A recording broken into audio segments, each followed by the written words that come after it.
berkenaan dengan KB Central, sebagaimana yang kita sebutlah, kita sedang berunding dengan Perak Transit yang memangnya Perak Transit ini berkemampuan dan ada pengalaman. Tetapi kita berhadapan dengan masa, dan Perak Transit sendiri pun dia ada kita ada beberapa kekangan dia.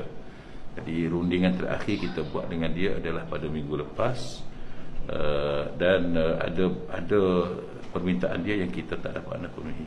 Jadi hari ini keputusan kita. Nasib baik you tanya, ya, boleh saya bagi tahu. Keputusan ni adalah kerajaan buat keputusan, kerajaan akan buat sendiri. Sebab kita nak siapkan dalam masa yang cepat, seiring dengan ECRL. Kita tak nak stesen ECRL siap, kita tak siap lagi. Jadi kalau boleh kita stesen ECRL siap, dan kita sebelah tu saja.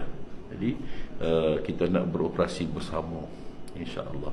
Jadi kita tidak boleh nak tunggu lama lagi lah. Kita sudah memperuntukkan masa yang agak lama berbincang. Biarlah buat masalah ni kerajaan ambil keputusan untuk buat sendiri, dan beberapa perkara yang kita rancang tadi ada elemen-elemen yang baru dengan session inilah, insya-Allah.